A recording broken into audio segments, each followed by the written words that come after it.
Uma boa noite a todos, então. Uma boa noite ao professor André, boa noite ao meu colega Lucas. Vamos iniciando mais uma palestra por aqui. Antes de passar a palavra para o meu colega, eu vou reforçar alguns recados. O link da presença vai ser disponibilizado no chat. Vocês poderão mandar suas perguntas para o professor também pelo chat, que ao final será respondidas as perguntas por ele. Quero desejar uma excelente palestra a todos. E agora eu passo a palavra para o meu colega. Bom, boa noite a todos. Com imensa satisfação, que juntamente da minha colega e ao professor André, damos seguimento a nosso 9º dia de apresentação do nosso primeiro webinar. Apresentando então o professor André. O professor André Andres é engenheiro agrônomo graduado pela Universidade Federal de Santa Maria, realizou mestrado em fitotecnia na URGS, é doutorado pela Universidade de Torino, na Itália, é pesquisador da Empresa Brasileira de Pesquisa Agropecuária, a Embrapa, e atualmente também atua como docente no programa de pós-graduação em fitossanidade na Universidade Federal de Pelotas. Então, professor André, meu boa noite ao senhor, boa noite a todos e que tenhamos uma excelente palestra. Olá, Eduardo, Lucas, Laura. Em primeiro lugar, em nome da Embrapa, meu nome é agradecer o convite. Tivemos um pouquinho de atraso e eu confesso aí vocês, ouvintes, que a culpa é nossa aqui. Estava bloqueado algumas coisas que nós desconhecíamos nessa maquininha. Por isso que eu prefiro, às vezes, o presencial, que a interação com o público é muito melhor. Mas meu abraço especial a todos os estudantes da Unipampa e estudantes de outras universidades que estão aproveitando esse momento. Um abraço especial aos técnicos, colegas que, porventura, têm um tempo também para ter um papo. O meu público hoje é dar alguns recados para os estudantes, mas, às vezes, aqueles técnicos que já saindo dos bancos escolares estão peleando nas lavouras ou em qualquer outro sistema produtivo que envolve a nossa agropecuária, também, às vezes, uma lembrança de algo que ficou lá para trás, eu espero que eu possa ajudar. E o meu forte abraço a todos os produtores rurais do nosso país, que eles estão produzindo hoje 20% da comida do planeta. São dados oficiais. Estão produzindo muita soja, estamos produzindo muita carne, muita fruta, e aí vai, né, todos os nossos inúmeros produtos agrícolas do nosso país. Então, meu forte abraço a eles, né, que todo dia eles precisam provar que eles estão produzindo alimentos com qualidade, com bom preço, e algumas vezes, em algumas mídias, isso aí não vai da melhor maneira possível. Então, nós, vários colegas da Embrapa, trabalham muito em prol da sociedade, através da busca por rentabilidade nos sistemas produtivos e também na sustentabilidade. Mas isso importante é gerar comida, gerar alimento para a sociedade. Eu falei em todo o Brasil porque quando você está falando de uma mídia, você possivelmente tem irmãos do Uruguai, da Argentina, do Paraguai, de um outro local do planeta que estão nos observando e acompanhando o nosso trabalho. Eu já agradeço aí o Matheus, que é o estudante de doutorado aqui da UFPEL, da Universidade Federal de Pelotas, junto com o professor Dirceu Agostineto, que é um parceiro de muitos trabalhos, e da orientação também do Matheus e outros estudantes. E também parabenizar todos os estudantes agradecer, na realidade, que acompanham aqui o grupo de herbologia da Embrapa em Pelotas, que sem eles ficaria um pouco difícil nós conduzirmos todos, gerarmos um número grande de informações, que um pouco vai ser compartilhado com vocês aqui e outro pouco vamos deixar para a próxima, né, para não falar tudo de uma vez só e para aí que o Eduardo e toda a turma nos convide e vão próximo. Mas uma brincadeira. Vamos lá.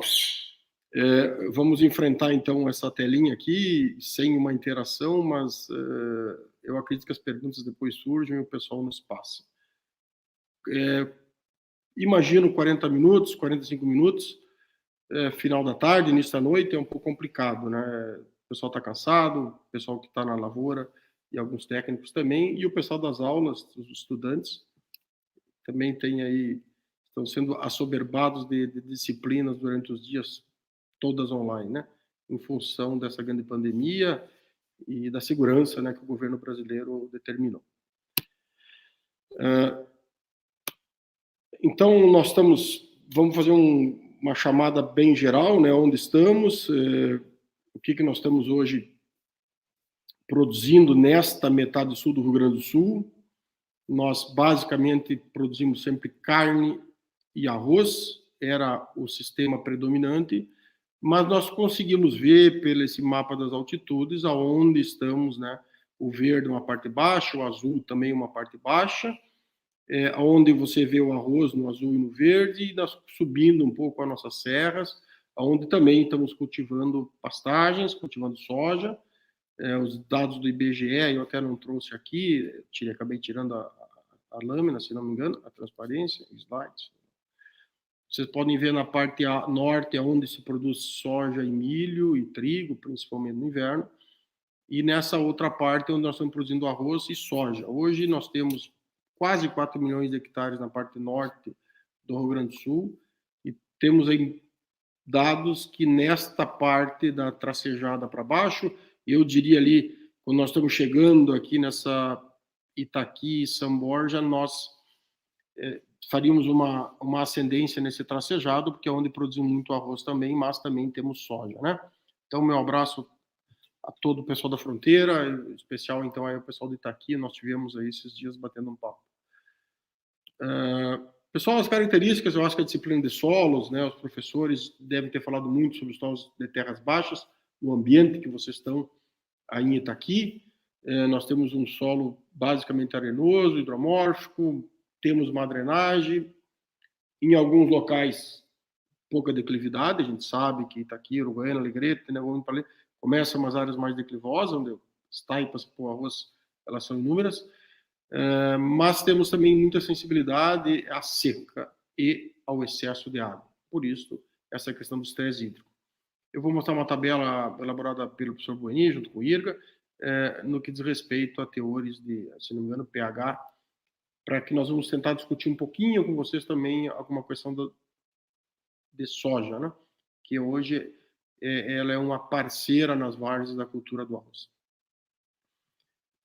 Vamos começar falando no sistema de produção do Rio Grande do Sul e Santa Catarina. Os dados do IRGA, recentemente publicado, 88% do Rio Grande do Sul tem algum tipo de preparo do solo, áreas de arroz, né? Estamos falando de 1 milhão de hectares cultivados anualmente e quase 900 mil recebe algum tipo de preparo do solo ainda. Basicamente, nós vamos focar um pouco no manejo de plantas daninhas. Então, vocês imaginem que nós sempre, quando falarmos de uma estratégia, é porque nós estamos pensando na planta daninha, ok? Então, no momento da realização, essas últimas 3 linhas em azuis, né, nós temos um preparo de verão, que é uma estratégia de preparar a área, naquela área posil, em que o produtor tem área sobrando, ou por estratégia de parceiros, aquele ano, no verão, eles vão fazer o preparo, entre dezembro, fevereiro, novembro, enfim, 2 ou 3 preparos do solo, de forma a, então, ou o controle mecânico dessas plantas daninhas que estão emergindo, ou até um controle químico. Aí vai depender da estratégia de cada um. No segundo momento, nós estamos pensando na pré-semeadura, junho e setembro. Nós sabemos que na fronteira oeste nós começamos a semear em setembro o arroz. Então, existe esse preparo pré-semeadura que nós caracterizamos, né, como depois o cultivo mínimo quando estamos semeando o arroz após uma pequena cobertura do solo, após esses preparos, né? Também temos o estímulo da emergência das plantas daninhas. E num terceiro momento, então, que nós estamos realizando a adequação do solo, visando, então, já a próxima cultura, é o preparo pós-colheita, né? Isso faz muito na região e está crescendo muito esse preparo pós-colheita, principalmente porque nós estamos já preparando a área, drenando a área para passar o inverno, para a água não ficar estabelecida, decompor mais facilmente aquela palha e eliminar rebrotes de plantas daninhas nesse cenário de resistência de plantas daninhas a herbicidas. Isso é uma estratégia muito importante. E, é claro, nós vamos lá mais adiante, daqui um pouco nós vamos falar, então, sobre o que fazer após esse preparo do solo. Importante estratégia que está crescendo hoje e que vocês, estudantes, vão começar a ouvir, se ainda não ouviram, eu não sei bem, Eduardo, a turma, né, o ano da turma que está ouvindo essa discussão, mas, basicamente, o preparo pós-colheita é uma ferramenta muito importante hoje. Então, esse é um cenário aqui dentro da Estação Experimental Terras Baixas, aqui em Pelotas, onde vocês estão vendo, passou o rolo faca, após a colheita. Isso aqui é uma foto de abril, maio. Observe, ainda tem um pouco de mastaipas, né, no atravessado, aqui vocês podem ver. O rolo faca com uma umidade já destruindo os restos culturais, e aqui o produtor vai tomar a decisão, acompanhado do seu técnico, de então abrir os drenos e fazer uma semeadura, possivelmente de azevém, se ele vai cultivar soja ou arroz no ano seguinte, ou se ele vai usar para pastagem, daí entra trevos e etc. Ok? Santa Catarina, principalmente, nós temos o pré-germinado. Eu trouxe duas fotos, às vezes as pessoas não têm ainda uma familiaridade. Basicamente, né, é esse o preparo de alisamento, deixando a cota zero, e aqui é uma ação de ou semeadura ou adubação, não consigo enxergar bem, mas com esses tipos de equipamentos, né? Ele é presente na nossa região central do Rio Grande do Sul, Areia Cachoeira, Dona Francisca, Agudo, Santa Maria, Santa Cruz, enfim, Formigueiro, ligado às planícies também, costeira externa da Lagoa dos Patos e a planície costeira interna, sempre vinculados à Lagoa dos Patos, que vai um pouco ao norte, depois de Porto Alegre, também tem uma região Ariguaíba também, mas é o principal sistema em Santa Catarina, próximo de 80%, que é esse sistema. O que eu vou considerar ainda um sistema atual / antigo. O que nós usávamos? Alguns consideravam, chamam, inclusive, de ciclo vicioso da lavoura arrozeira. Colhe arroz, planta arroz no ano que vem, e essa sequência sem uma interação com outras culturas. Altos custos de produção, gerando sempre arroz sobre arroz, diminuindo a rentabilidade, e dentro da nossa área de trabalho, então, o surgimento das plantas daninhas resistentes. A gente tem que dizer que não é o herbicida, né, pessoal, que cria uma planta resistente. A planta resistente ela é derivada normalmente de uma mutação que ocorre normalmente na natureza. Charles Darwin já falava nisso aí, dessas mutações naturais. Às vezes, a cada 1 milhão de indivíduos, uma planta é diferente, isso também está escrito. E falta, às vezes, um agente selecionador. Então, às vezes, o herbicida, uma dose menor, a gente acaba pegando uma planta que tem uma menor sensibilidade e aí começa.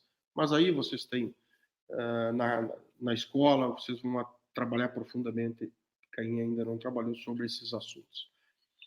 Eu sei que tem pessoas que têm boa rentabilidade usando só o sistema arroz-arroz, conheço vários produtores organizados, que pensam muito em drenagem, que pensam em preparo pós-colheita, mas tem o seu sistema que é só de arroz-arroz. E eu sei, às vezes, tem várias que é só arroz mesmo.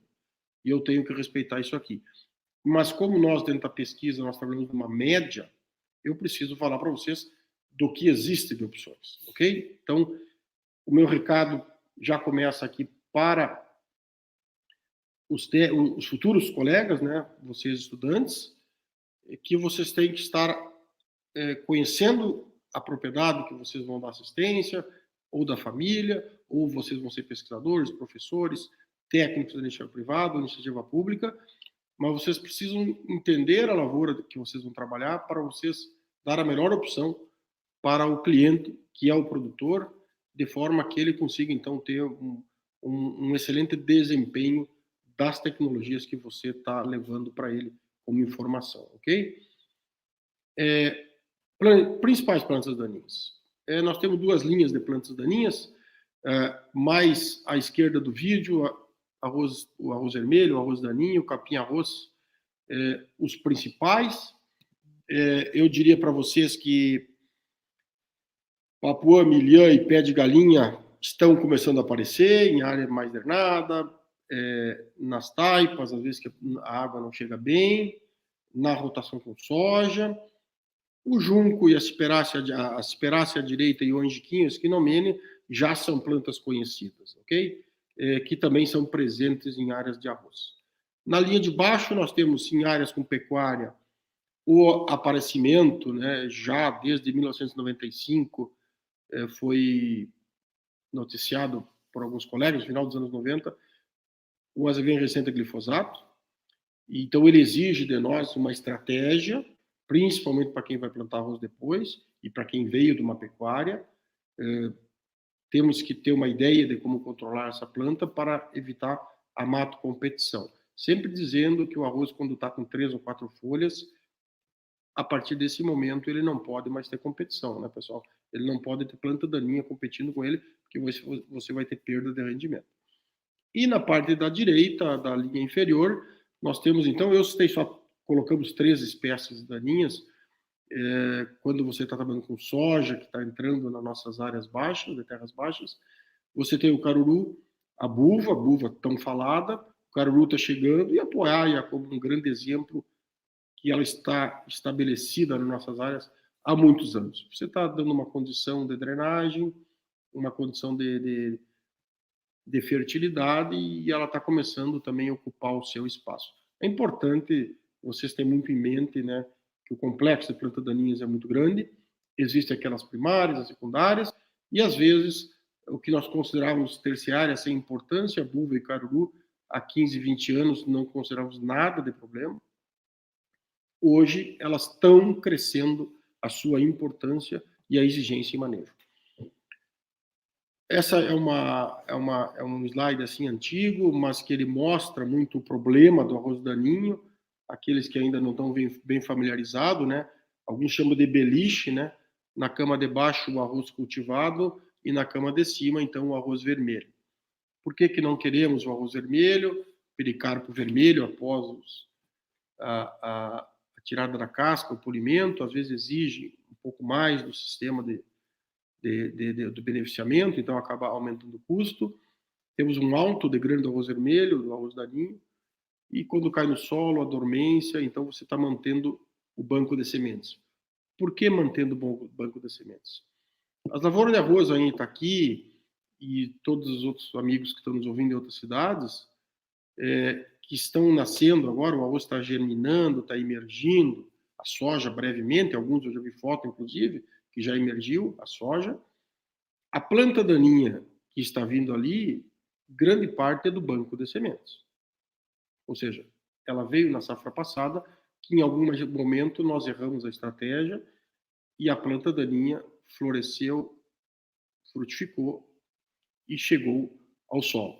Então, isso é importante ter essa ideia. A minha infestação dessa safra 2021, ela foi produzida na safra 19-20. Existe ainda, claro, sementes de baixa qualidade, que nem deveriam ser chamadas de sementes, mas são grãos com infestação de plantas daninhas, principalmente de arroz daninho, que estão sendo semeados. Então, nós gastamos muito dinheiro para fazer a lavoura, mas às vezes estamos botando uma semente de baixa qualidade. Aqui já vai uma dica, né, que há muitos anos se fala, qualidade de sementes. Isso é importantíssimo. Linha do tempo de alguns herbicidas, pessoal. Nós começamos na era química, 1950, arredondando, com esses 3 produtos bem à esquerda, e daí nós temos 70 anos de produtos, mas vocês observem, pessoal, que após o ano 2000, 2002 foi um marco com a chegada da tecnologia Clearfield, observem que praticamente não tivemos mais produtos. Olhem nos anos 90, né, o que chegou de produtos, os primeiros dos anos 70 lá, né, Herbatox, Propanil, Ordran, lembram, né, desses produtos mais antigos, ao menos aqueles produtores que usavam esses produtos, né? Nós avançamos muito no químico, novos produtos, inibidor de CCAs, inibidor de LS, etc. e tal. Chegamos depois do ano 2000, nós tivemos em 2010 2 produtos que trabalham mais em ajuda na dessecação, que são inibidores da PPO, Protox, mas que não tem ação sobre capim-arroz nem sobre arroz vermelho, que são as principais plantas daninhas das terras baixas, as gramíneas. Tivemos só ano passado a chegada de um produto e esse ano já uma nova formulação do pendimetalin, e as duas tecnologias que dependem, que vão chegar com resistência do arroz a inibidores da CCase, que até então eram só usados na soja, elas estão chegando, né? O Max6, um híbrido da Rastec, e o Provise, o material da BASF. Estão estourando. O ano passado a gente viu algumas lavouras da Rastec com esse material, mas o recado aqui é que, pessoal, nós temos uma linha do tempo de produtos e vejam que nós não resolvemos todos os problemas. Quando nós dependemos e adotamos somente o químico, nós esquecemos algumas práticas culturais, que começam pela qualidade da semente, por um bom preparo do solo, por uma boa cobertura do solo. E esses recados que eu vou tentar dar para vocês hoje, vou tentar apressar, que eu estou preocupado com o tempo, Eduardo, Laura e Lucas, mas vamos lá. Aquela nossa foto inicial, né, as duas linhas de plantas daninhas, então eu já começo a mostrar um dos problemas do excesso da dependência de grupos químicos, de herbicidas, e às vezes da única estratégia. O arroz daninho, arroz vermelho, já lançado em 2002 com a tecnologia Clearfield, o IRGA lançou o IRGA 422CL, primeira cultivar no Brasil com essa tecnologia, teve um avanço enorme de produtividade, controle do arroz vermelho, se ajustou nitrogênio, se ajustou a época de controle de entrada de água, melhoramos a qualidade, ou seja, crescemos aí 30%, 40% a produção. Saímos de um patamar de 5, 6 toneladas para 7,5 muito rápido. Hoje estamos com acima de 8 toneladas, 18 anos após o Clearfield. Então o Clearfield nos ajudou muito, sem dúvida nenhuma. Mas fomos imediatistas, querendo só um produto, só uma tecnologia. 90% do arroz do Rio Grande do Sul está sendo cultivado com cultivares Clearfield. É esse o caminho? É esse o caminho? E isso, pessoal, nós temos que ter uma atenção, porque nós estamos hoje usando o herbicida da tecnologia Clearfield para controlar o arroz vermelho, temos resistência na área e estamos usando outros herbicidas, porque nós estamos com outros problemas criados porque nós adotamos somente uma tecnologia. Então, veja onde nós temos R aqui em vermelho, o junco também identificado, até pela equipe aí da Unipampa. O professor Carlos ainda era professor da Unipampa, quando um grupo de estudantes da Unipampa fizeram um belo trabalho da identificação de uma ciperácea resistente a alguns herbicidas utilizados. Temos o azevém resistente a glifosato, depois nós vamos fazer alguma coisa sobre manejo, e os mais recentes, a buva um pouquinho mais antiga, mas o caruru, né, pessoal, muito aqui, pegando aqui Pelotas, nós chegamos quase, acho que lá em Santana Livramento, nessa faixa da fronteira com o Uruguai, com muito caruru resistente, principalmente a glifosato. Okay? Tem um trabalho do professor Dirceu aqui, buscando identificar estratégias, etc. e tal. Então, temos que ficar muito alerta para essas plantas. Então, aqui o mapa lá que o IRGA publicou em 2013, 2012. Basicamente, pessoal, nas 6 regiões do estado, fronteira oeste, Campanha, Zona Sul, planície costeira externa, Lagoa dos Patos, a parte interna, e a região central do Rio Grande do Sul. Observe, professor, aqui, pessoal, 2002, né, quando iniciou a tecnologia, até 2012, que são esses gráficos que nós obtivemos.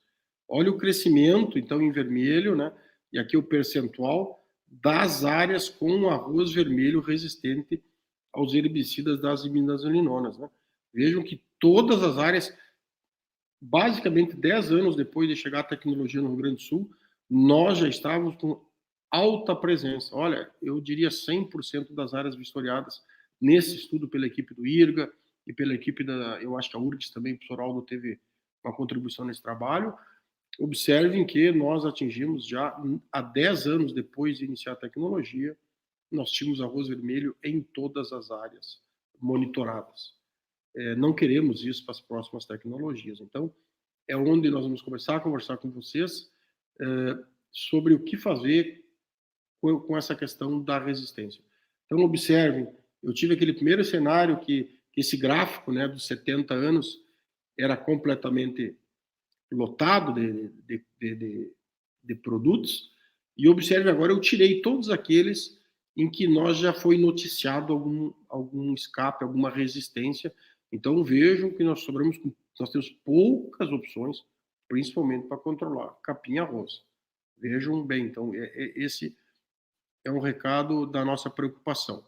Até nós não conseguimos todas as logomarcas. Se alguém tiver logomarca dos produtos mais antigos, por favor, nos passe para completarmos, então. Faltaram 2 ou 3 produtos ali, mas gostaríamos de completar esse mapa com as logomarcas perfeitas, ok? Então, pessoal, nesse novo modelo que nós estamos pensando, vocês olhem à esquerda a questão do que nós falávamos, ciclo vicioso, e o H vermelho, o herbicida, sempre utilizado, uma sequência de uso. Nós, então, chegamos ao que nós falamos anteriormente, né?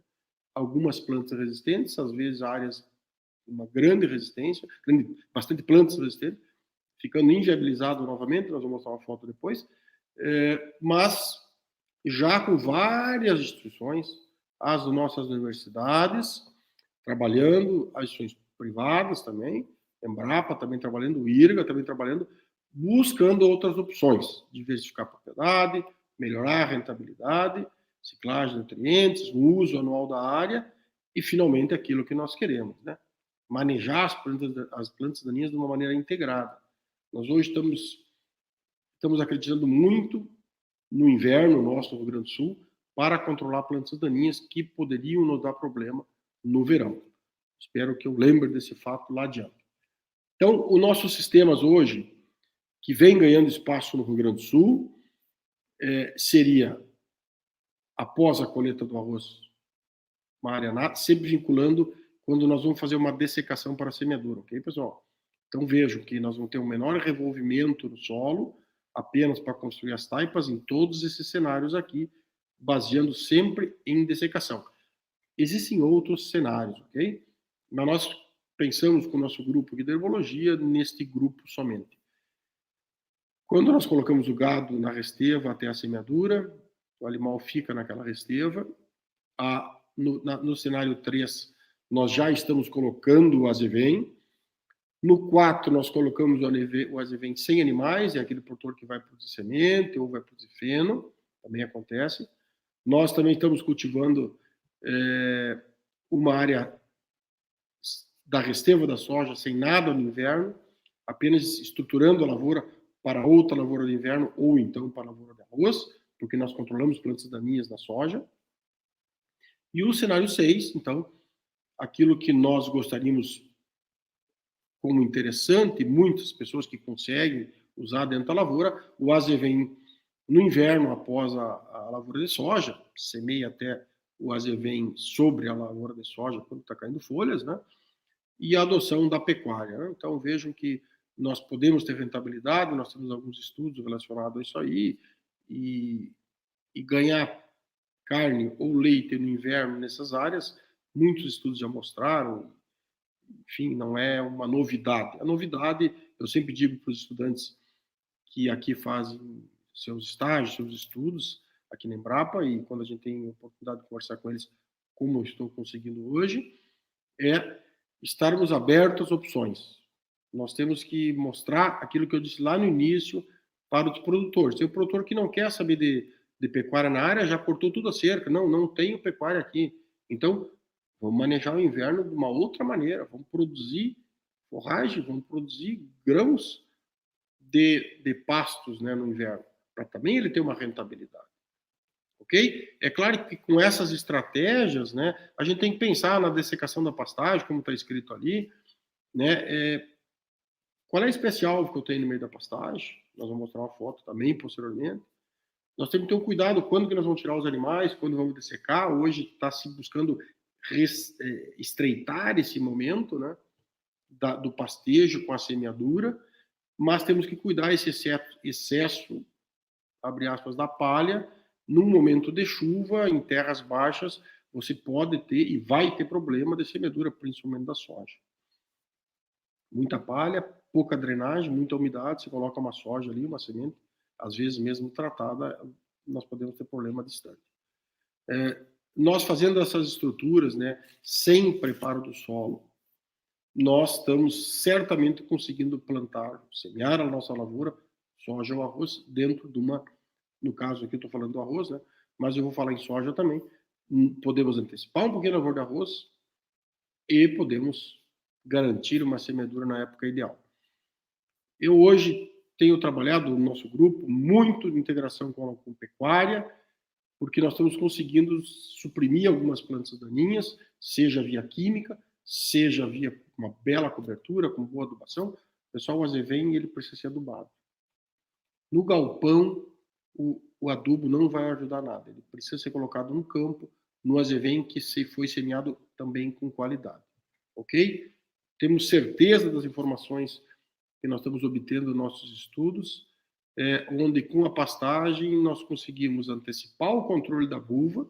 Aí tem o pessoal da Fundacep, ou da CCGL Tech, eu ainda chamo de Fundacep, trabalho do professor Bianchi e de outros colegas, mostrando, né, a vulva começa a sua emergência em abril, maio. Se nós conseguirmos controlar essa vulva até julho, com uma boa cobertura do solo, às vezes até eu vou falar o herbicida auxínico para controlar ela. Se nós fizermos até julho esse controle, pessoal, eu ia falar mais adiante, mas já estamos aqui, vamos falar. Se nós controlarmos essas bulvas, pequenas Maria Pretinha, pequena Poaia, até caruru, às vezes. O caruru ele precisa um pouco mais de temperatura, mas também pode emergir. Nós temos estelária, temos, enfim, uma gama de outras espécies de inverno, senécio.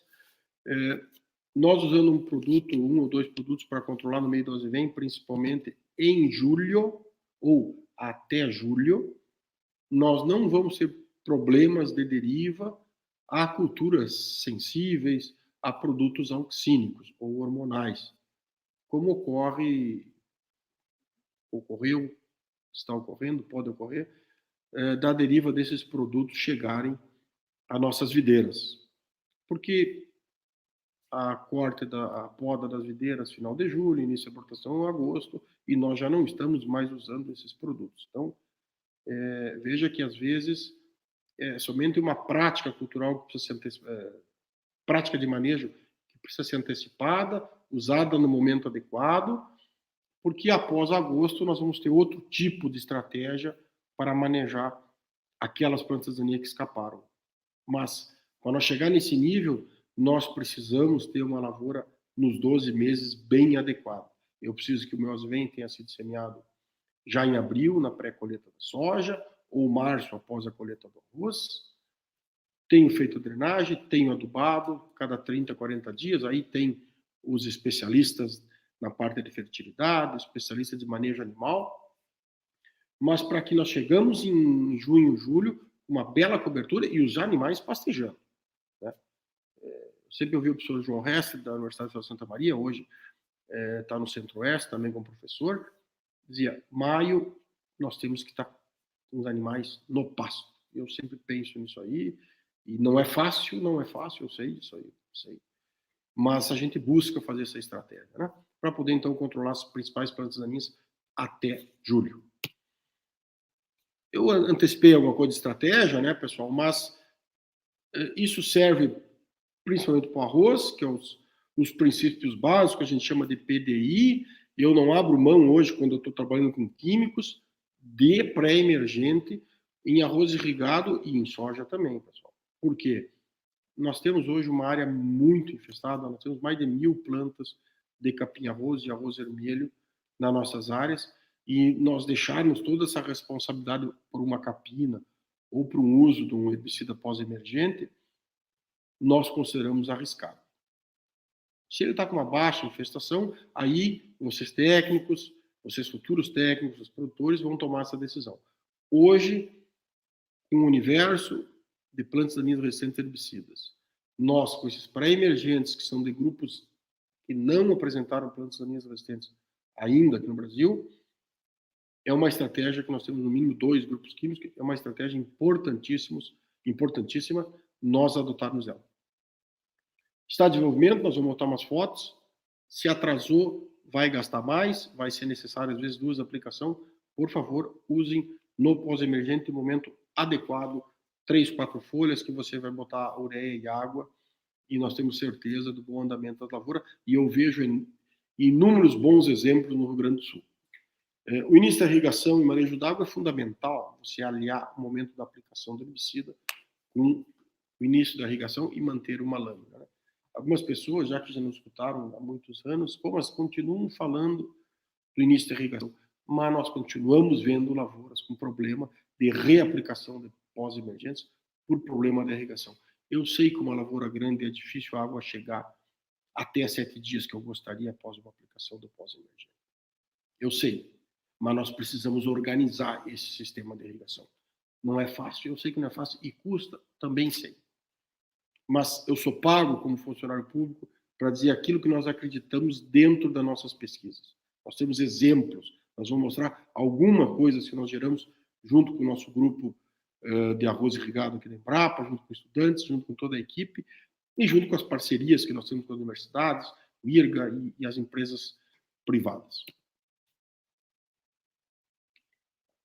Pessoal, exemplo do ano passado, uma foto do Matheus, no nossos estudos, muitos nós vamos mostrar estudos nossos aqui dentro da Estação Experimental Terras Baixas, onde vai ocorrer novamente a 31ª abertura oficial da colheita do arroz irrigado. Para quem veio aqui, conhece a área onde nós fizemos as pesquisas. E esse ano, então, entre 9 e 11 de fevereiro de 2021, de terça a quinta-feira, nós teremos novamente a abertura da colheita. O governador do estado autorizou a realização presencial. Nós também faremos uma estratégia, aí vai o pessoal da Fedrarroz. O evento online, evidentemente, também vai ter, mas já estamos autorizados a receber visitantes nesses dias da abertura da colheita. Vamos lá. Pré-emergentes, pessoal. À esquerda não usamos pré-emergentes, e à direita nós usamos pré-emergente. Então vejam, pessoal, uma foto eu não preciso convencer vocês, e muitos de vocês sabem. Se você deixa sem o pré-emergente numa área bem infestada, e às vezes nós temos aqui uma semeadura precoce, um capim-arroz que já está com 3, 4 perfilhos. Olha a responsabilidade que nós estamos colocando num produto ali, dizer, vai lá e tem que matar ele. Não é fácil isso aí, pessoal. Então, quando nós usamos um pré-emergente para chegar com pós-emergente depois pré-inundação, é muito fácil. E além disso, nós temos outros mecanismos de ação atuando, né, e colaborando conosco em reduzir essa infestação. Pré-emergente. São média de nossos estudos, né, dos últimos, acho que 2 ou 3 anos, se eu não me lembro bem, mas sempre que nós fizemos o manejo, ponto de agulha, que é o primeiro aqui na barra vermelha, pré-emergente e o pós-emergente, contra, então, uma aplicação só pós-emergente, nós tivemos perdas de produtividade. Às vezes, você já escapou poucas plantas, mas aquelas plantas, elas acabam reduzindo a produtividade. E o pior, pessoal, que nós falávamos lá atrás, o incremento do banco de sementes. Se eu quero eliminar a planta daninha resistente a herbicida, pessoal, nós temos que adotar uma estratégia radical. Até catação manual, que ainda eu vejo grandes áreas, aqui na Zona Sul de Pelotas, no Rio Grande do Sul, grandes áreas eles fazem coleta rogue, né, no florescimento, principalmente do arroz vermelho, arroz daninho, para evitar, então, a perpetuação desse material nas lavouras. Isso aqui, o pessoal aqui da equipe de herbologia, os estudantes montaram esse gráfico, pegando fotos da internet, então observe, né, pessoal, uma plântula, 3 folhas, 4 folhas, e observem essa barra inferior do verde que nós consideramos ideal e do vermelho que é perigoso, onde estamos perdendo controle e certamente a produtividade. Então, muito claro, né, dizer que o ideal 3, 4 folhas, muitos aplicam aqui no perfilhamento, irrigam mais para cá, nós estamos perdendo, eu não tenho dúvida disso aí. Eu falei que eu ia falar um exemplo, né? Vamos lá, vamos olhar só esse lado esquerdo aqui desse gráfico. A dose desse produto aqui é 30 gramas por hectare. Então, observe, quando nós aplicamos, e nós aplicamos em 5 épocas distintas de desenvolvimento do capim-arroz, ok? Então, observe, as verdes são aquelas um pouco mais cedo, né? 3, 4 folhas, início do perfil. Então, nós temos na linha tracejada aqui na horizontal, um controle aos 28 dias de 90%. Poderíamos ter avaliado até 35, 37 dias, talvez 40 dias, que o número estaria já mais uniforme e mais definitivo. Mas vejam que a dose que está registrado o produto, nós, para atingirmos acima de 90%, nós precisamos controlar cedo, pessoal. Abaixo disso, vejam que nós teríamos que aumentar a dose, aumentar custo de produção, senão nós estamos com a dose única perdendo. Se nós estamos controlando 70%, 80%, algumas plantas irão escapar e vai aquela conversa anterior. Competição e reinfestação das áreas. Início da irrigação. Sequência do plantio, da emergência. Aplicamos um controle pós-emergente. 2 anos de estudo na Embrapa. Primeiro ano, nós definimos que uma irrigação 3 dias após a aplicação, nesse gráfico da esquerda, e 11 dias após a aplicação, entrou a irrigação. Então, veja que nós perdemos próximo de 1% de controle ao dia, somente em esperarmos 8 dias, né, do terceiro ao 11º, nós perdemos em torno de 7% de eficiência. André, 7% não é nada. Não sei se não é nada. Qual é a infestação inicial de plantas daninhas? Lembre um número alto, 1.000 plantas por metro quadrado. Eu estou deixando quase 100 plantas de responsabilidade para competir com o arroz. No segundo ano, nós tivemos um problema um pouco maior, a planta daninha nesses 8 dias, lembra, né? Fizemos a aplicação, 3 dias depois, entramos com água, ou 11 dias após a aplicação, nós entramos com água, quase 2 semanas. Nós perdemos, então, nesses 8 dias, quase 2% ao dia. Perdemos próximo de 15% de controle de capim-arroz, que eu esqueci de falar aqui na vertical, é controle. Então, em 2 safras, vamos para a terceira esse ano, ok? Vamos para a terceira esse ano e temos quase certeza que o andamento será muito similar. Então, já outra dica, né, pessoal? Se você já gastou com o controle de planta daninha, e se você está organizado, você organizou no inverno, o teu sistema de irrigação e drenagem, por que não botar água cedo? 3 folhas, 4 folhas. Está aí. Não tem um custo adicional nenhum. E se você atrasar, você vai ter perda já comprovada há muitos anos, hein, pessoal? Nós temos trabalho desde os anos 90. IRGA, as universidades, enfim, são inúmeros os trabalhos. Aqui um trabalho que diz respeito a um angiquinho, né, que é uma planta que a gente chama de secundária, mas tem áreas que ela é muito importante, porque lá na pré-colheita e no momento da colheita, ela atrapalha a colheita, é uma planta grossa, né, uma planta com um caule grosso e acaba prejudicando na colheita, na operação, a operação da colheita e até sujando muito o grão, né? Então, nós temos, assim, condições de manejo diferenciada de água, mas principalmente observem que quando nós tivemos, aqui são dias após a semeadura, a emergência do angiquinho, né? Observem que quando nós tivemos uma lâmina constante, a emergência foi baixíssima, pessoal.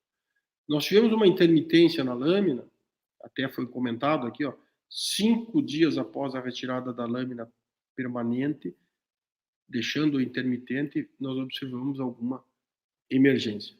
Então, quando você tem o solo úmido, você tem outros favorecimentos a nível de oxigenação do solo e também mais luz que chega ao solo e permite, então, que essas plantas daninhas tenham esse salto. Outras estratégias, né? Vejam que nós estamos aí, ponto de agulha, talvez hoje seja uma das estratégias mais usadas em arroz irrigado no Rio Grande do Sul. A dessecação no ponto de agulha. Para aqueles estudantes que não lembram bem ou estão escutando pela primeira vez, nós vamos ter uma foto na sequência, mas basicamente é esperar o início da germinação do arroz, 5 dias após a semeadura, no outubro, novembro.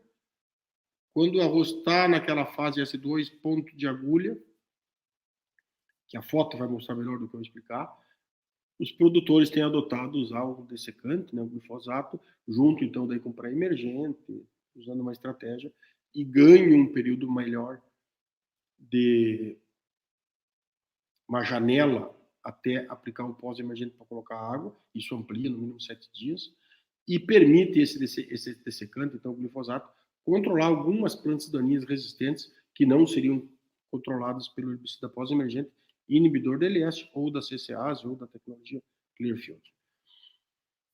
Falei da tecnologia Clearfield, e a rotação de culturas, nós comentamos, né, e todos estão ouvindo falar da importância. Mas é uma coisa que está escrito lá adiante, mas eu lembrei agora de falar. Rotação de culturas, pessoal, não é plantar soja, não é plantar milho, não é plantar sorgo, não é plantar trigo, não é plantar azeite. É usar algo para eliminar a planta daninha. Se você vai adotar o controle químico, o herbicida tem que ser bem aplicado, o produto na dose correta, no momento correto. Aí você está fazendo o controle de plantas daninhas usando a rotação de culturas. Ok? Integração lavoura-pecuária, fizemos já um comentário antes do Azevém, para controlar a buva dentro do Azevém.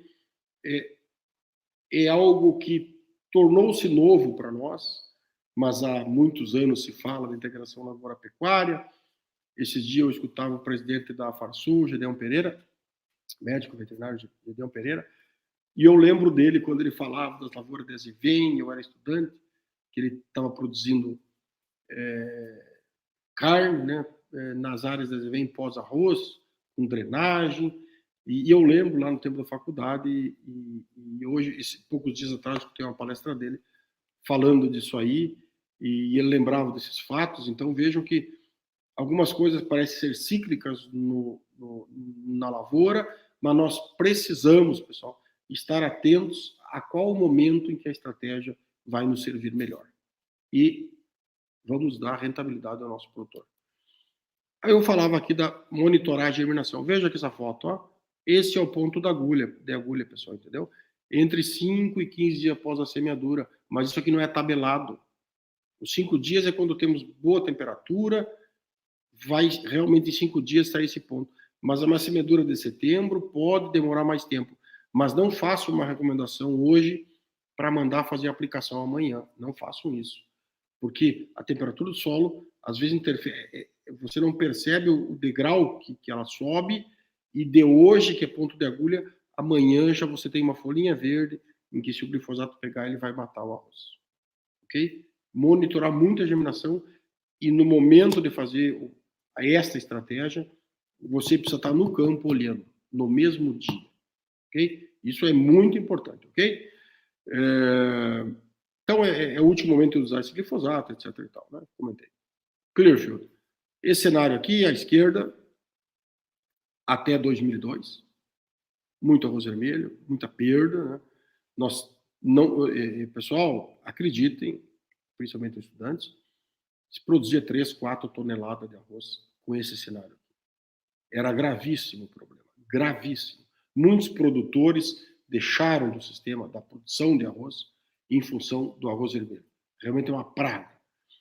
Com o Clearfield, realmente foi esse cenário, céu azul, cenário, esse dourado maravilhoso, produtividades e muitos problemas resolvidos. Mas, infelizmente, nós se acomodamos. Eu entro nesse processo, não vou estar culpando o produtor, não vou estar culpando o técnico somente, mas se foi muito imediatista, e nós, 18 anos depois do lançamento dessa fantástica tecnologia, que foi um limiar de águas, né, entre o que se fazia naqueles anos que eu mostrei para você no gráfico, para posterior a 2002. Mas tivemos produtividade, estamos com produtividade limitada em algumas áreas, algumas lavouras, o produtor já tem tanto arroz vermelho resistente e tanto capim-arroz resistente a herbicidas, que ele foi obrigado ou a descansar a área 2, 3 anos, ou entrar com a rotação de culturas. Mas aquilo que nós falamos, nem sempre a soja, a terras baixas está adaptada à soja. Não é somente comprar semente e sair plantando, ok? Mas por que a soja é importante, pessoal? Eu poderia ter botado esse gráfico depois. O colega Giovanni fez um levantamento aqui de uma projeção do USDA. Vejam, pessoal, nós estamos aqui em 2000.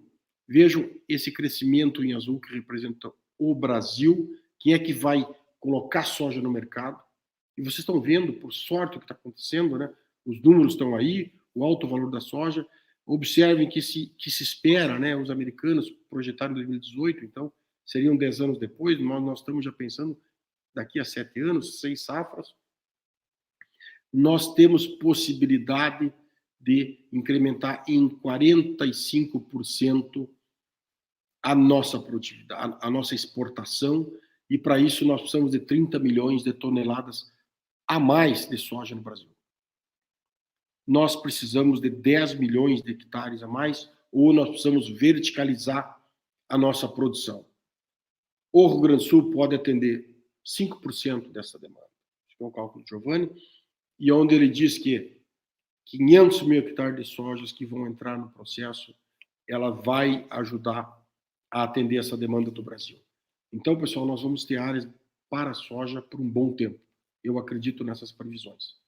Se eu falei que nós temos hoje, vou mostrar o gráfico elaborado pelo IRGA, 340, 350 mil hectares de soja em terras baixas, nós temos mais de 1 milhão de hectares de soja sendo semeados na nossa metade sul.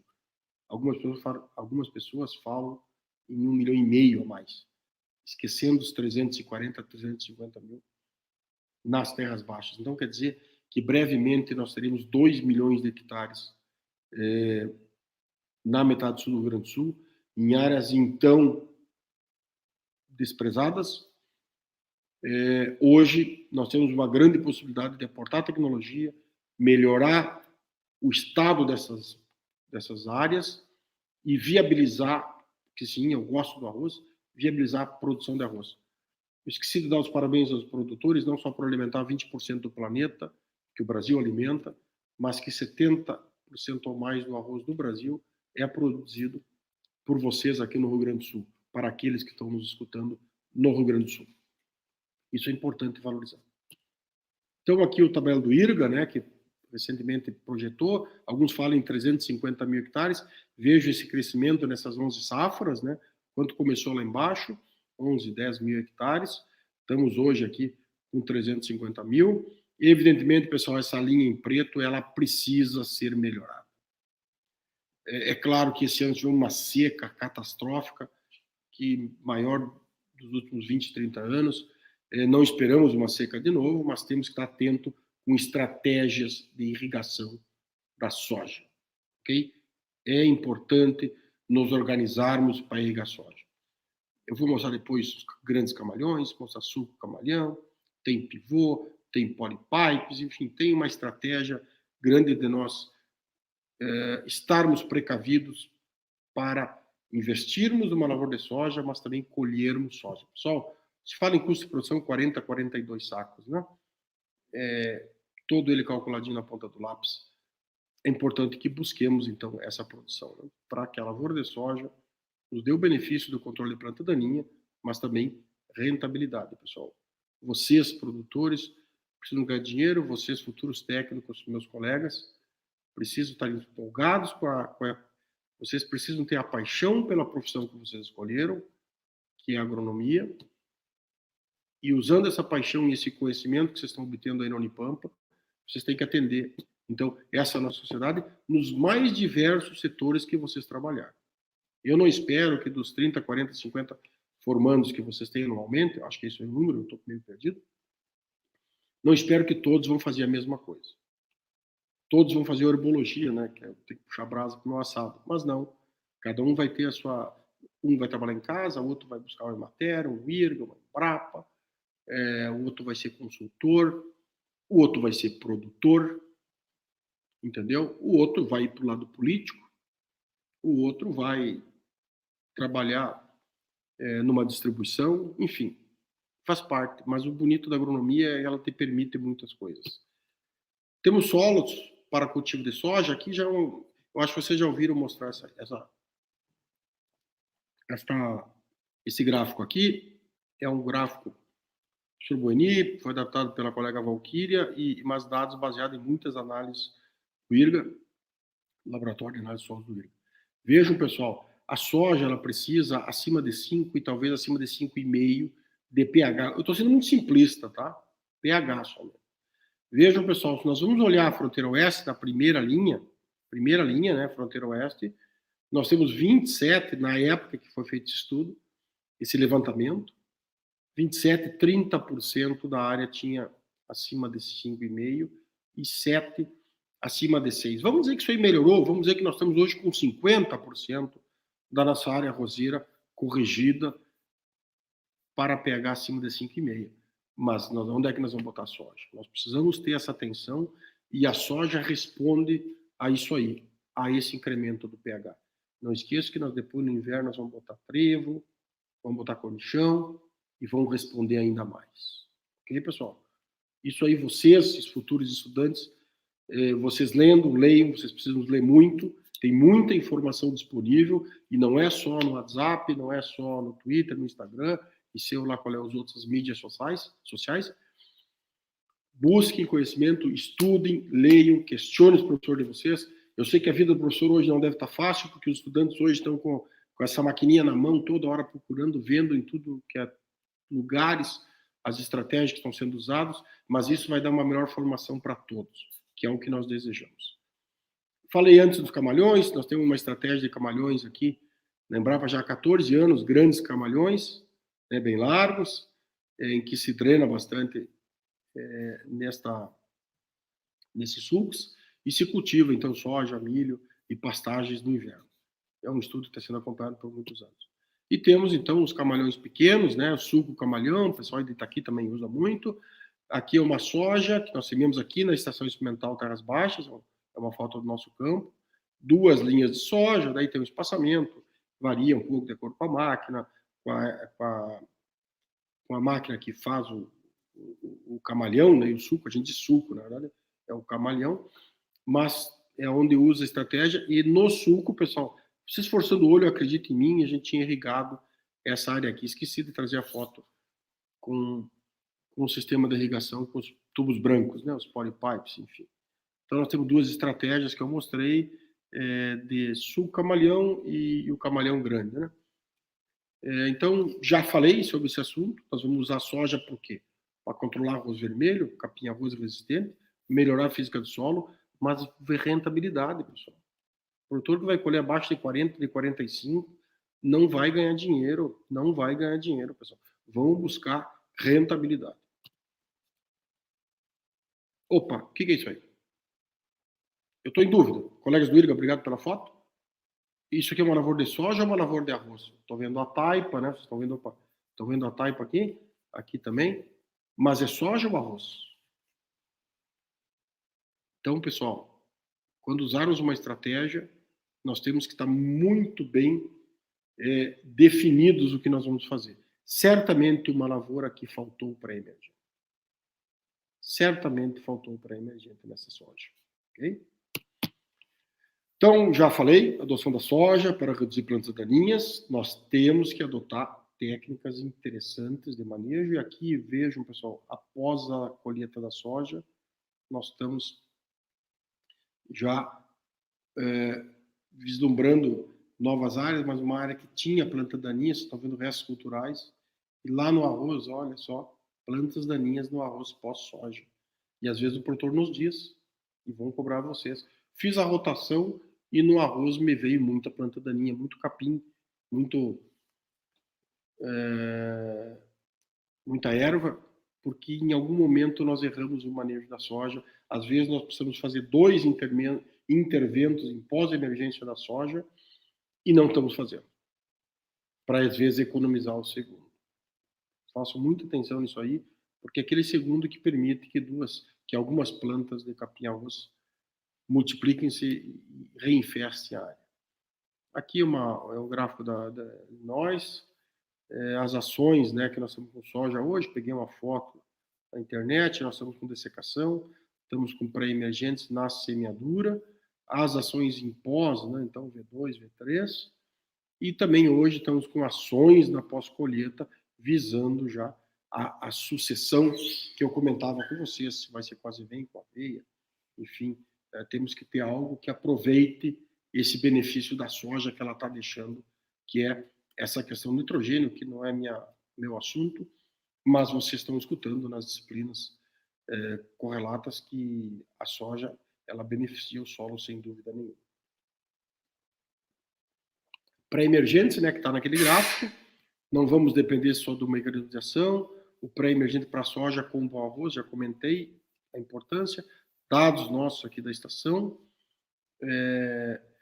O manejo que eu chamei de completo, né, a nossa equipe, pré e pós-emergentes, somente com pós e somente sem nenhum controle. Tinha uma bata infestação, ainda conseguimos fazer essa colheita, mas normalmente a produção é bem menor. Aqui eu trabalho junto com o IRGA, né? Nós fomos, a nossa equipe, numa área com 3 anos de arroz, coletamos o banco de sementes do solo, numa área que teve o ping-pong, arroz, soja, arroz, e numa área que teve o arroz, o pong-pong, né? É o ping-pong-pong. Analisamos o banco de sementes de arroz vermelho, de arroz daninho, e o banco de capim-arroz, lavando amostras, etc. e tal. Então, basicamente, são áreas que, após 3 anos de arroz, nós ainda encontramos mais de 250 mil sementes por hectare. E quando adotamos 1 ano de soja ou 2 anos, nós tivemos uma redução próxima de 80% no número de sementes de arroz daninho no solo. Isso aqui era pré-nova semeadura, né? Após 3 ciclos, então, de áreas acompanhadas pelo IRGA, nós realizamos as coletas e mostramos ao produtor, olha, você adotando 1 ano soja ou 2 anos soja, você vai reduzir 80% do seu banco de sementes, porque ele fez um bom controle durante a safra, ok? E o capim-arroz, ainda nós tivemos 1 ano de soja, não foi suficiente, aquilo que eu comentava anteriormente, às vezes algumas plantas de capim-arroz escapam, o produtor faz um cálculo, acha que às vezes o custo da aplicação não compensa, porque não vai reduzir a produção, mas às vezes ele acaba reabastecendo o banco de sementes do solo, entenderam? E a questão dos 2 anos de soja manteve o mesmo padrão de redução do que aconteceu para o arroz daninho. É claro que os modelos matemáticos que nós temos, e outros colegas também têm, evidenciam que após o 4º ano dessas estratégias sem arroz, ou às vezes 3 anos de soja, voltando somente ao arroz no 4º ano, os índices são acima de 90% de redução de plantas daninhas no banco de sementes. É uma outra foto, podia estar no anterior, dos camarões aqui na estação experimental, aquela foto que eu mostrei anteriormente, então os camarões sendo colhidos, aqui são estratégias, né, pré e pós, aqui somente pós à direita, somente pós ficou coisa de pré-emergentes, enfim. Nós temos um efeito colateral, né, pessoal? A gente está acostumado a falar em efeito colateral do remédio, efeito colateral não sei do que, mas também temos da estratégia que nós estamos usando. Isso é dados aqui da estação experimental. Após usarmos, né, herbicidas para controle de gramíneas, do Equinoclor principalmente, nós tivemos mais de 400 plantas por metro quadrado de capim-arroz, quando não usamos nada, quando combinamos estratégias de pré-emergentes e pós-emergentes para controle de gramíneas, nós baixamos abaixo de 100 plantas por metro quadrado. Porém, pessoal, observe que depois do 2º ano, indo para o 3º, a buva, nós eliminamos, então, neste lado aqui, o capim-arroz, que é um forte competidor, mas demos espaços para a buva, porque trabalhamos com produtos que não controlam a buva. Ok? Então, observem quando vocês usarem uma estratégia, qual será um efeito adverso ou colateral que pode acontecer. Após 1 ano, eu diria que em terras baixas a buva pode começar a aparecer. Mas após o 2º, fiquem muito alertas e alguma estratégia será necessário adotar. Final para a soja, estou quase no fim, viu, Eduardo, Lucas, Laura? Não sei quantos minutos, mas eu devo já ter superado o meu tempo. Estou falando demais. Então, pessoal, a soja tem questões de compactação. É importante nós resolvermos essas questões. Nós temos uma questão da drenagem. A soja não fica com água, vocês sabem melhor que eu. Questões químicas que nós comentávamos, vamos dar uma olhada no potássio, no fósforo. Hoje temos questões relacionado ao pH, que nós precisamos adotar mais calcário nas nossas áreas, porque beneficia todas as culturas. Temos que cuidar da famosa plantabilidade, velocidade de semeadura, regulagem, o custo das sementes, eles são altos, eles trazem muita tecnologia, temos que buscar as cultivares que nós sabemos que estão tendo um bom desempenho nessas regiões. Não tem uma cultivar assim adaptada 100% a terras baixas, ao excesso hídrico, mas existe algum diferencial entre cultivares e as próprias empresas têm divulgado isso aí. Pragas, né? A herbologia, as ervas representam uma praga. Nós temos que, então, o controle inicial e os escapes, muita atenção para os escapes, tudo aquilo que nós falamos anteriormente, e o manejo pós-colheita, porque nós, quando estamos cortando a soja ou o arroz, nós temos novas plantas daninhas rebrotando. É comum ver em maio, junho, plantas de arroz desse tamanho com 10, 15 sementes ou até de capim-arroz. Tenho certeza que quem caminhou nas várzeas ou nas áreas pós-colheita encontrou essas plantas. Então, às vezes, o manejo pós-colheita também vai nos ajudar a reduzir. Mas, no fim, nossa equipe de herbologia, os estudantes, baixaram o aplicativo e tiraram fotos em 2 áreas, uma com azevém e a outra sem azevém. Muito simples, mas muito importante, né? Observem o quanto o solo estava coberto, onde nós não adotamos azevém, e quando adotamos azevém, observe a cobertura do solo quase 100%. Ok? Esse é um trabalho de já 2 ou 3 anos, mas observem, pessoal, que nesta área não houve uso de nenhum herbicida. Nós fizemos, o produtor dessecou em março a área, mas isso aqui é uma foto de final de agosto. Observem que onde nós tivemos azevém adubado, basicamente nós não tínhamos buva, mas nas leituras nós constatamos.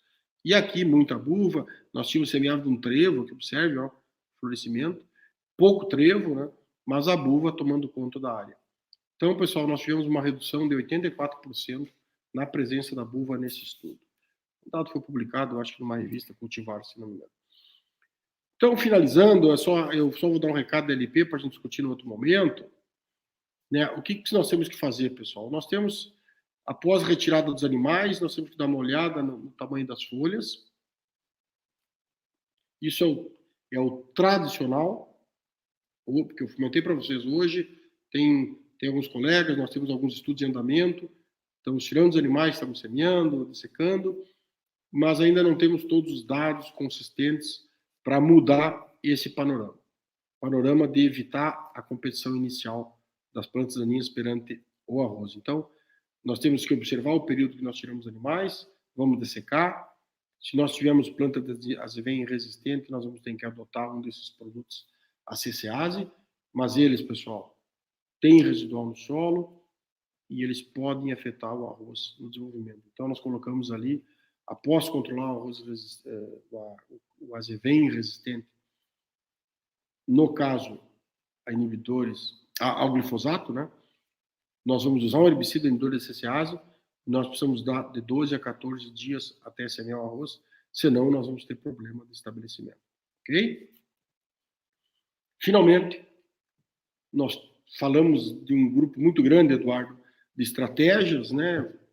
Um pouco cansativo para vocês escutar nessa hora, mas nós temos que pensar em eliminar a competição com a cultura e eliminar a produção futura de grãos de planta daninha. Nós temos que produzir soja, temos que produzir arroz, temos que produzir trigo, milho vai valer também bastante esse ano, tem muita demanda, e carne e leite. Carne está valendo bastante, né? Estão acompanhando os preços aí. Então, basicamente, o Lucas, Laura, agradeço pela paciência, pelo convite, em meu nome, em nome de todos os estudantes que trabalham conosco aqui, a equipe, os colegas da Embrapa, que estão sempre à disposição e batendo esse papo com vocês. Eu também estou ainda aqui na estação experimental nesse momento. Eu estava com medo da internet lá em casa e vamos ficar aqui que é mais garantido. Tivemos probleminhas de conexão, mas agradeço novamente o convite e estou à disposição para algum questionamento. Eu sempre gosto das perguntas, porque é nas perguntas que eu pego novas ideias para que nós possamos fazer novos estudos. Se eu não puder responder tudo, eu brevemente responderei para vocês. Estou à disposição. Excelente, professor. Lhe parabenizo, então, né, pela palestra, né? Excelente discussão e para mim, né, e acredito que para todos também, a obtenção de grandes informações quanto ao apanhado geral, ao manejo de plantas daninhas, né, a questão de rotação de cultura, a questão de dessecação, época de dessecação e algumas técnicas. E aqui eu tenho algum questionamento aqui que eu vou ler para o senhor para começar, então. Questionando, então, qual seria o modelo ideal de rotação ou sucessão de culturas em uma área de produção de arroz infestada com arroz vermelho? Somente a sucessão com soja resolveria? Essa é uma questão que o nosso colega Eduardo até mandou para nós. Ok. A finalzinha só da pergunta eu perdi um pouquinho, mas deu uma falhadinha. Mas não tem muita novidade, né? A soja, sim, é onde você vai usar os herbicidas. Para controlar o arroz vermelho, eu vou inverter a resposta, Lucas. Para controlar o arroz vermelho resistente a herbicidas da tecnologia Clearfield, nós não temos hoje uma solução, dentro da lavoura de arroz. Vamos ter breve uma ferramenta que vai nos ajudar. Mas hoje não temos comercialmente em grande área. Então, a soja é o caminho. Mas nós temos que adotar aquelas outras pequenas estratégias no meio, após a colheita do arroz, até chegar à soja, que diz respeito ao preparo do solo pós-colheita, adequar a drenagem, calcário, aquelas coisas para que o produtor, quando vá começar a plantar soja, ele já comece num patamar de produtividade mais alto, né? Buscando também essa rentabilidade. E adotar o que nós comentamos, né? Se a área tem alta infestação de plantas daninhas, pessoal, e a ferramenta vai ser química, eu não abriria a mão de 3 interventos. Vamos falar assim.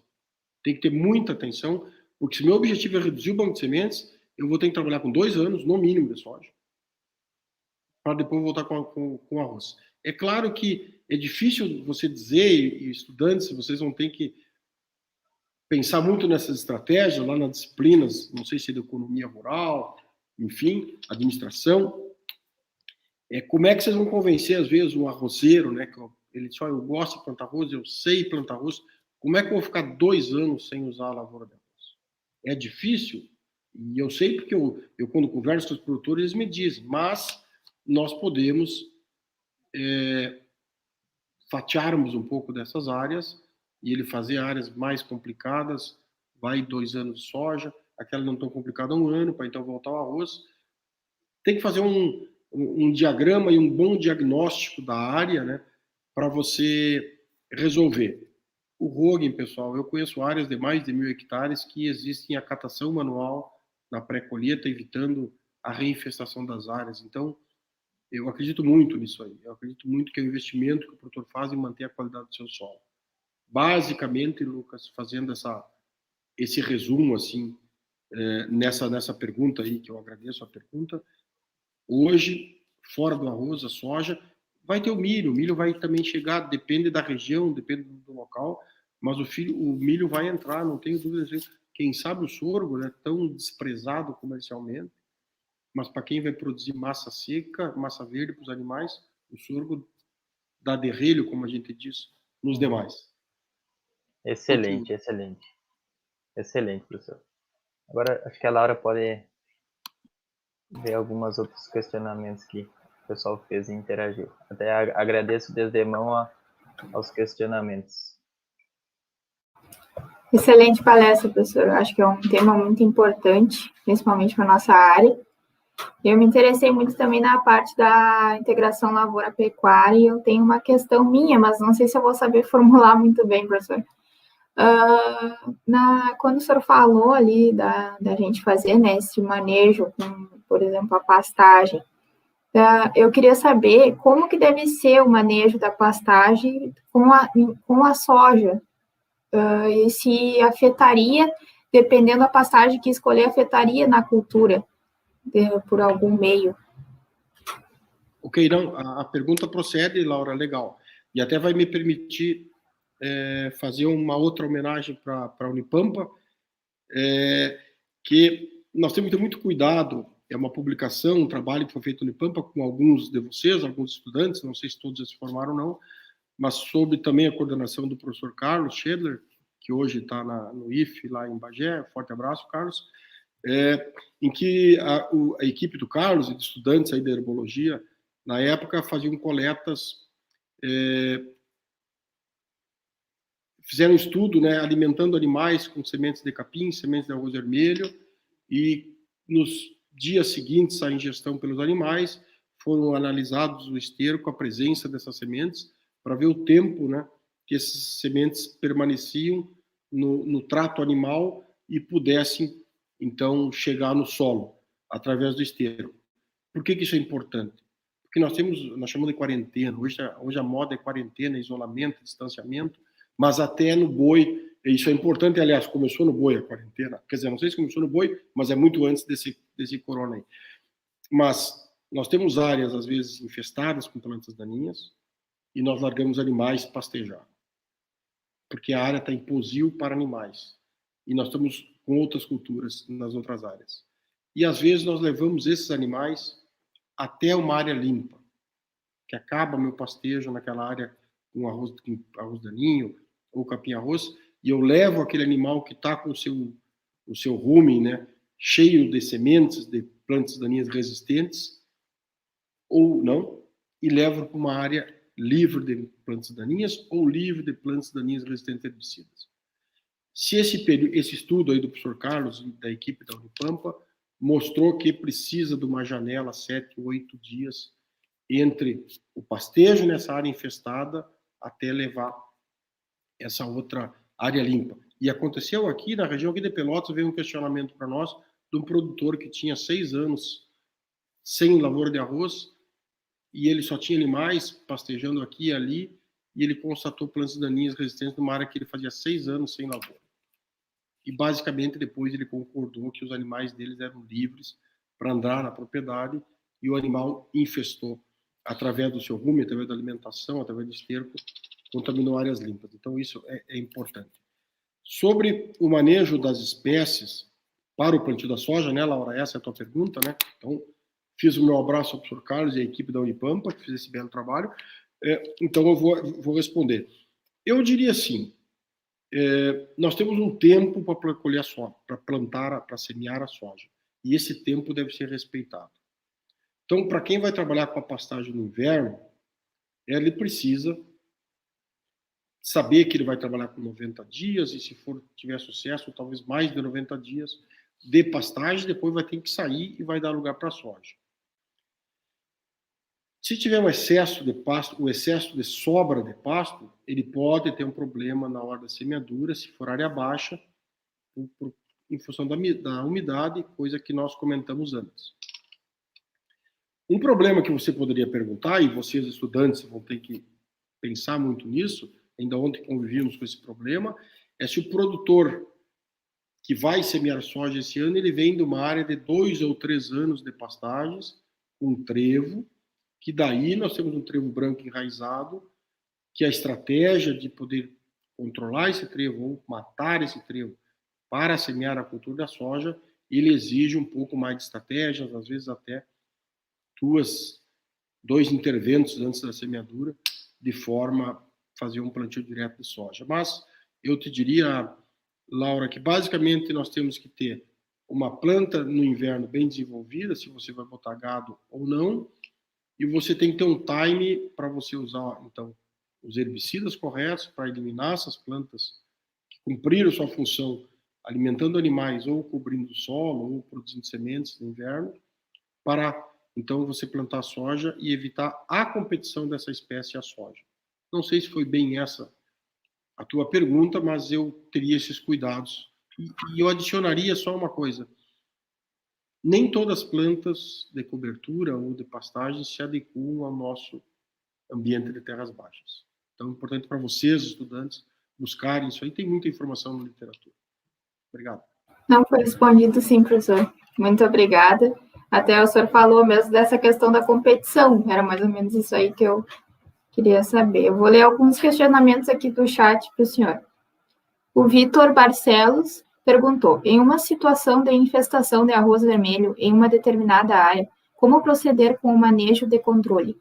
É imediato ou demora um pouco para diminuir ou erradicar? Bela pergunta, não é fácil, hein? Não é fácil. Quando nós fizemos um trabalho em Itaqui no tempo de Irga, já há um bom par de anos, e nós tínhamos uma área muito infestada. Entre Itaqui e São Borja, o produtor que nos cedeu a área, era uma área muito infestada. Nós medimos na época, tinha proporcionalmente, mais de 10 sacos enterrados de arroz vermelho nos 10 primeiros centímetros do solo. Era pré-Clearfield, diga-se de passagem, né? E a estratégia foi entrar com a soja, entrar com milho, entrar com sorgo, entrar com os herbicidas recomendados para essas culturas e ter uma sequência de 3 anos. Isso, assim, é aquilo que eu falei antes, que o Lucas dizia, né? É difícil você dizer para o produtor não plantar 3 anos arroz. Mas se você tiver um bom diagnóstico, uma boa distribuição das áreas, né, onde ele vai continuar com arroz, onde ele vai poder plantar a soja. Às vezes o produtor de primeiro ou segundo ano de soja, ele está aprendendo a cultivar soja, vai cometer erros, e ele mesmo sabe disso aí. A importância de vocês, futuros profissionais, vai ser isso aí, dar as boas dicas para aquele produtor iniciando com a cultura da soja. Respondendo ao Barcelos, né, se não me engano é sobre o nome dele, os dados mostram que é necessário 3 anos. E é necessário não revolver o solo. Porque nós vamos estar eliminando uma boa parte naqueles primeiros 5, 10 centímetros de plantas daninhas, de arroz vermelho, de arroz daninho. Mas o estoque abaixo de 10 centímetros ele vai estar viável, vai estar em dormência, esperando o momento que a gente lavrar ou gradear, trouxer ele para cima e vai, então, retornar essa infestação. Então, por isso que eu digo, tem que ser muito bem planejado, porque uma coisa é eu planejar aqui no escritório, e no momento que o produtor vai lavrar, vai fazer semeadura, ou vai fazer uma aplicação, fazer colheita, nós sabemos que o trator vai fazer um rastro maior, você vai ter que usar uma grade para corrigir aquele rastro, ali vai nascer mais plantas daninhas. Mas, enfim, o importante é que o produtor conheça aquele problema presente, auxiliado de técnicos, eles consigam, então, discutindo, usar a melhor estratégia. Eu não digo que tem que resolver todo o problema no primeiro ano, que é muito caro, mas usando uma estratégia, um planejamento de 5 ou de 10 anos, eu diria que é facilmente conviver com uma baixa infestação de arroz vermelho, usando sistemas, até eu não trouxe essa vez, soja, arroz, milho, sorgo, Clearfield, novas tecnologias de arroz que vão surgir. Eu acho que vocês, estudantes, vão estar muito bem abastecidos de informação quando se formarem e forem encarar o sistema produtivo. Feito, Laura. O professor Fernando Felisberto da Silva gostaria de parabenizar o senhor pela excelente apresentação e aproveitar para questioná-lo sobre a melhor interação de herbicidas para o controle da bulva em soja. Abraço, Fernando. Uma perguntinha assim, não tão fácil de responder, e como diz o gaúcho, eu já disse várias vezes, que eu copiei de alguém, né? Me apertou sem me abraçar. Mas vamos lá. A bulva, quando nós deixamos ela se desenvolver no inverno, ou seja, a estratégia mais barata era no inverno. Era plantar uma cobertura do solo, usar uma planta e usar ali, sim, se eu tenho muita infestação, usar ali o herbicida. Ali é o momento. Eu mostrei a foto do azevém sem nenhum herbicida e que nós reduzimos 84% da presença da bulva numa área de um produtor aqui próximo de Pelotas, usando somente a cobertura do azevém e adubando cada vez que a gente cortava, etc. e tal. Mas nós se aproximarmos demais da colheita com bulva na área, nós vamos gastar mais dinheiro para controlar essa bulva. E quanto maior ela ficar, esse dia eu escutava um amigo, um colega, dizia, olha, Até 5 centímetros, uma buva, nós temos mais facilidade de controlar. Ela chegou em 10 centímetros, um pouquinho mais difícil, mas nós vamos controlar. Ela atingir 15, nós vamos ter que começar a associar A com B, e ela chegar em 20, nós vamos gastar muito para controlar ela. 20 centímetros. E parece pequeno, talvez uma caneta tenha 20 centímetros, né? Então, observem, pessoal, que a estratégia da buva é no inverno. Eu insisto. Eu sei que, às vezes, o campo do produtor, do dono, ele está com pecuária no inverno, e ele entrega agora, em outubro, o produtor, o arrendatário que vai semear a soja, e tem aquele banco de buva, aquelas plantas de buva, e essa deve ser a pergunta do professor Felisberto.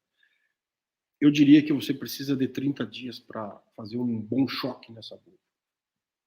Você vai trabalhar com hormonal, vai trabalhar com glifosato e vai trabalhar, talvez, provavelmente, com o inibidor da protóxise. Okay? As estratégias são essas aí que nós temos hoje disponíveis. Mais adiante vai surgir outras tecnologias que eu acredito que vão colaborar com a soja, principalmente nas terras altas. Nós, nas terras baixas, eu acho que ainda a buva nós conseguimos conviver com ela no ano, porque nós temos bons produtos em arroz. Abraço. Nosso professor de Daninhas, professor Glauber, comentou aqui: boa noite, parabenizo o doutor André pela excelente contribuição. Questiono sobre as pesquisas com pré-emergentes para arroz. Os S-metolachor, não entendi falar, professor. Como está saindo no sistema de produção devido residual? S-metolachlor, mas é normal, não te preocupe. Sim, aos poucos tu domina todos. Eu, quando me formei, eu lembro, eu tinha o livrinho do Lorenzi, e eu toda hora procurava as plantas daninhas, outros produtos ali, assim que a gente aprende. Vou ter que treinar, professor. Não te preocupa com isso aí. O metolachlor, né, o S-metolachlor, hoje ainda é o principal herbicida pré-emergente para o uso em soja, para controle de capim-arroz e arroz vermelho. Para folha larga ele já é um pouco, ele patina um pouco, vamos dizer assim. Mas para essas gramíneas, que é o foco da rotação arroz-soja, né, que a gente quer controlar, ele tem boa performance. Evidentemente que o pré-emergente, eu não sei se foi essa a pergunta do Glauber, um abraço, professor, já passaram alguns tempos, nós somos aí, né, impressionante, o tempo cruza rapidíssimo. Eu não sei se a pergunta foi bem essa, mas pode depois completar, se eu entendi bem. Quando você usa, né, você vai semear e vai aplicar o pré-emergente, você vai ter um controle de 20 dias, 25 dias no máximo, com essa metolachlor. Porque é o tempo que ele tem uma atuação e nós precisamos, eu tinha esquecido de falar, foi boa a pergunta dele, precisamos de umidade, pessoal, para o pré-emergente. É claro que quando eu estou semeando soja, significa que eu tenho umidade no solo. Não vou semear num período tão seco. Então, se eu estou semeando, eu tenho umidade no solo e eu vou conseguir usar o pré-emergente. Mas eu preciso que naquela primeira semana, para uma boa solubilidade, um bom desenvolvimento da planta da soja também, e uma boa ação do produto, eu preciso de uma umidade. Nas terras altas, pessoal, quando a gente fala em 30 dias, 25, 30 dias, a soja já fechou. A soja não fecha em 30 dias. A linha, né? Fechando a linha de semeadura.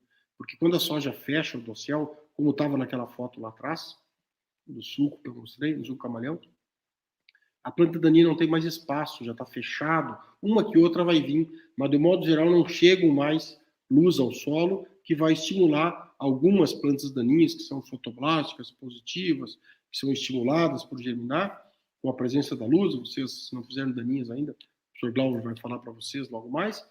Mas quando a soja fecha, então, o sol já tem dificuldade de chegar ao chão, tipo de vermelho extremo, etc. e tal. Vocês vão ver lá. E nós temos, então, esse controle cultural. Por isso que a gente deseja muito o fechamento da soja. Na Serra, Passo Fundo, Cruz Alta, Juí, Vacaria, Erechim, Sertão, nós temos, então, aquele solo maravilhoso, latossolos, que fazem com que a soja tenha um ótimo desenvolvimento e feche logo. Nós não temos isso em terras baixas. Vai demorar 35, 40 dias, às vezes, para fechar. Por isso que nós precisamos de um pré-emergente e não vamos escapar do pós-emergente. Acho que a pergunta do professor Glauber foi provocativa nesse sentido. Vai sobrar plantas do pré-emergente. Antigamente nós queríamos que o pré-emergente fizesse todo o serviço até a colheita. Não vai fazer. E nós precisamos estar atentos se o objetivo é reduzir planta daninha resistente no ambiente de rotação de arroz, soja, milho, sorgo, eu falo sempre todas, nós temos que associar um pós-emergente. Vai ser necessário. Não sei se foi essa, professor Glauber, senão me cobra de novo, que podemos fazer. Continuar conversando. Eu sei que o pessoal deve estar cansado, mas eu estou tranquilo. Vamos lá. Capaz, professor. Está bem boa nossa conversa. Por enquanto, acho que ninguém mandou mais nada. Pessoal, se quiserem mandar algum questionamento pro professor, podem mandar no chat. Não sei se meu colega quer fazer mais alguma questão. Só agradecer, né, a disponibilidade do professor e o tempo dedicado a nos prestigiar com essa excelente palestra. Agradecer também a interação do pessoal, que é muito importante, né? Como o senhor também falou, quem sabe aí surgem novas ideias.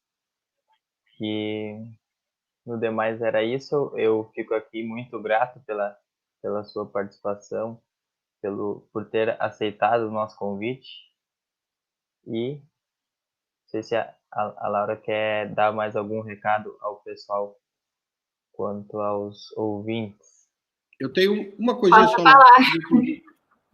É que eu fiquei pensando na pergunta do professor Glauber, é o seguinte, se a preocupação dele é o residual para o azevém, que a gente vai plantar no futuro, um trigo, uma aveia, não é essa preocupação, tá? Não, essa preocupação, não. Os dados mostram que para o metalocloro não temos esse problema. Agradeço as palavras de vocês, muito obrigado.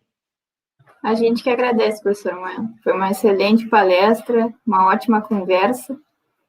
Eu gostei bastante, acredito que o pessoal também tenha gostado bastante. E pode ser que a gente possa se ver pessoalmente também, né, professor? Muito obrigada mesmo pela sua palestra. Quero avisar o pessoal que semana que vem é a nossa última palestra, na quinta-feira, porque segunda é feriado. Peço que todos participem. E eu acho que era isso aí. Obrigado novamente, professor. Estamos à disposição de vocês, tá? Tem meu telefone, tem meu e-mail, e se precisarem, estamos aí na área, estágio final, algumas coisas, estamos todos à disposição de vocês. Também estou com uma saudade de encontrar as pessoas presencialmente. Só essa maquininha aqui não é fácil, tá bom? Forte abraço, boa noite a vocês, aos produtores, sucesso nessa safra. Gurizada, estudem, que é o tempo de vocês estudar agora, depois não é fácil, viu? Mas desejo sucesso para todos vocês. Abração. Obrigado, professor. Um abraço.